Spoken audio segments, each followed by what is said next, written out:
Finally, day 3, we landed in beautiful Cozumel, Mexico, and we were just soaking in all of the beauty of the island, and we were super excited to get ready for our excursion that we booked for that day. And we had to be off the boat by 9:30, so we got ready and started making our way to our meeting point. We were super happy. Okay, guys, it is officially day 3 of our trip here on the cruise, and we're gonna be going to, well, we just landed in Cozumel. It's Wednesday, November 29th, and we are gonna go on a submarine. We packed so much, and we were really excited to go on this excursion. We packed our swimsuits and some of our other things that we would need for the day. We got ready to go. James wanted to carry everything in his bag, so we made our way outside with our cruise our card, and you cannot come in or out without that. So just be aware, if you are going to take a cruise, you need your card, your sea pass, to do everything and anything. So this was the view of our boat from the outside. As you can see, it was huge. We got to the port, and they were immediately trying to sell you excursions if you hadn't booked them already. They still had some statues from, or some other things from Dia de los Muertos, and we signed in with our tour guide, and then we just explored a little bit of shopping when we got there. We were really excited to go on a submarine. We were a little bit early, so we had extra time to just look around the gift shops. Then we lined up to get on our boat that was going to take us to our submarine, and we were the last ones in line because I was pretty slow being pregnant and all. So then our boat was coming up. They assisted us to get there. They helped us on and off, and it was they were just concerned about how many months pregnant I was, because they wanted to know if I was still able to hop on and off of the boat, and they did help me, and they did, of course, have a ramp and something to hold on to. So we were excited. We were getting ready. We'd never been on a submarine before, so we were just enjoying in the scenery of the boat and everything. And then finally we were making our way closer and closer to our destination. The boat ride took about 30 minutes there and 30 minutes back, and then we were in the ocean for about an hour and a half, I want to say, to 2 hours. But again, it was totally worth it. Here you can see the submarine is about to pop up, and it was really exciting. We are going to sing 3, 2, 1. There is the Atlantis Hall. It was built in Vancouver, Canada, 1994. Have capacity for 48 passengers, and remember. In case of any emergency, you can stay underwater for 24 hours, working by phone. Now rate 100. So now it was finally time to make our way into the sub, and we had to walk in this small little hole that did have, a rail that you can hold on to, but the steps were really narrow. But it wasn't bad. That was the part that the tour guide was worried about, if I would be able to do or not, because you had to turn around and go in backwards. But it wasn't that bad, and there were only about 10 to 12 steps. So we made our way into the sub, and it actually wasn't as claustrophobic as I expected. As you can see, there was a little bit more space in there, and we immediately saw little fishes swimming around. You'll see it pop up in a second. I'm sure he's coming up here somewhere. Oh my goodness, I finally saw a fishy!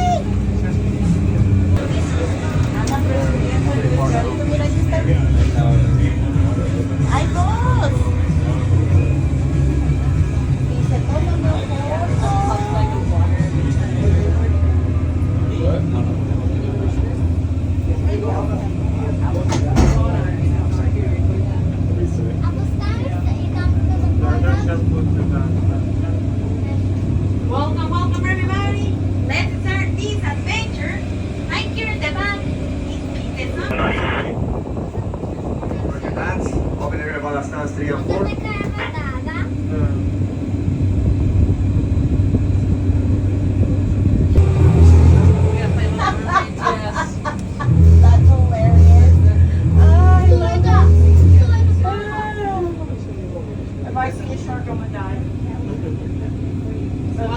just a relaxing song to begin the night.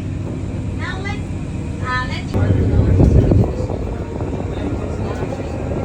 Where? Where? Oh, I do see that.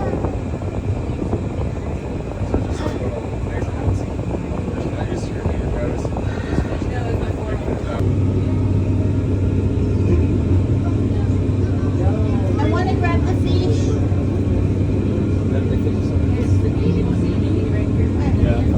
Welcome to the National Park Costa Rica, which is one of the dangerous and unfortunately dying sites. By the year of 1996, the government of Mexico decided to protect it, to keep it safe and healthy for the use of the next generation. The sharks and the mermaids. The mermaids. To keep safe all this area, we have this special rules.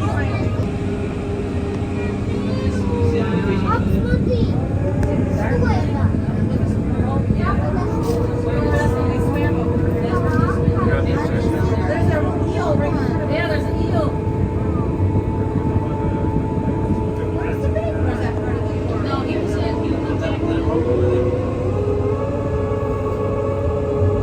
Yeah. Oh, he's pretty.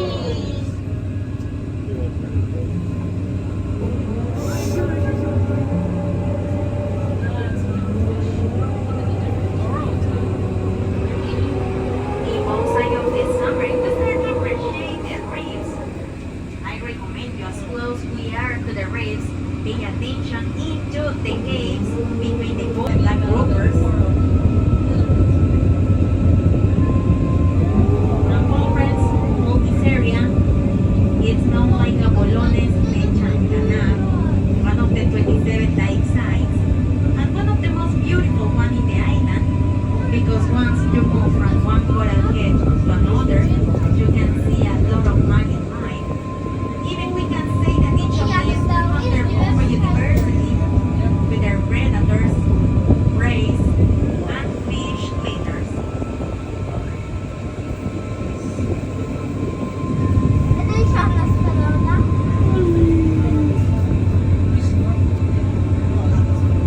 My watch says Caribbean season.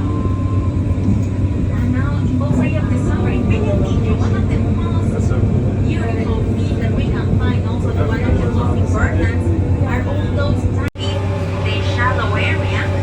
They are maybe 46 feet depth, and so these fish of the red mount.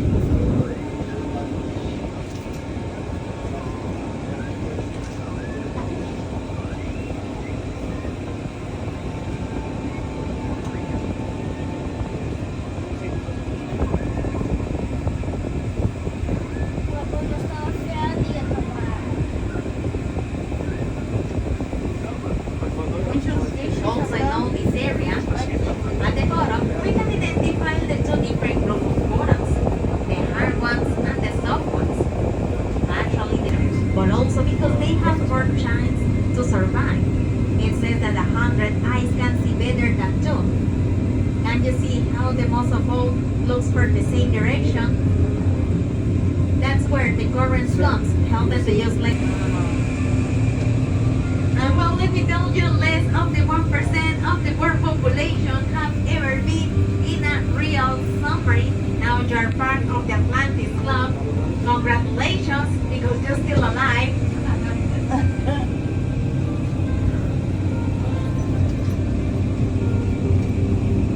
Also, people of the starboard side, look at the bottom. We are going to see how it disappeared and alters dark blue. This is officially the end of the island and where the Yucatan Channel begins.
mango. So after that tour, we decided to make our way downtown, and we wanted to explore some of the downtown area. James immediately saw a Cuban cigar shop and wanted to go in. So we were just walking around a little bit, and as you can see, I am very pregnant indeed. And then we did go into the Cuban cigar shop, and he bought 1 or 2 cigars as souvenirs. Say that's the perfect size. It's not too big, not too small. From here, you can see all of the other cruise boats that were just waiting for everyone. And there were, I think, 7 that particular day that were just at the port. And they had let, like, there's thousands of people in each one. So you can imagine how much business Cozumel gets from everyone. We saw this ice cream guy, and we decided to get some strawberry ice cream, which was the best idea ever, because it was just such a beautiful sunny day. Nothing like when we left Galveston. It was gorgeous. And I loved this little plaza, like this little mid part of the city, the square, I guess you can call it, because they had a lot of stuff from like Dia de los Muertos, and they had tons of cute shops. And of course, we decided to shop around. And then finally, we found a place to eat, a really delicious place called Frida's.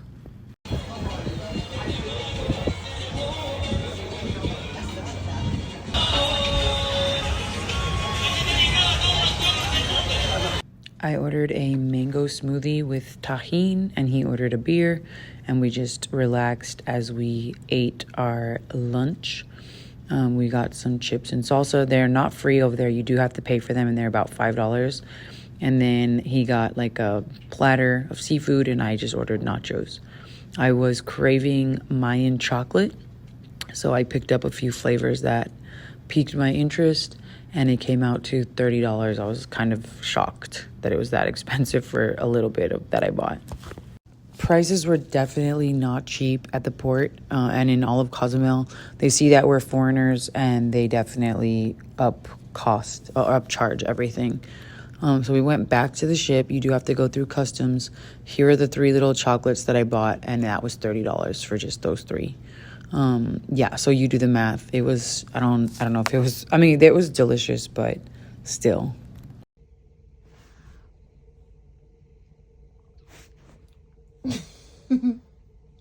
He says he's not gonna fall asleep, guys. And as you can see, the sunset was absolutely gorgeous, and it was over, the ocean. We just really enjoyed it. That night we went to dinner. It was supposed to be, I think, Caribbean night. I'm not sure if that's the correct night for this one, but yeah, it was Caribbean night because everyone at the restaurant was dressed up.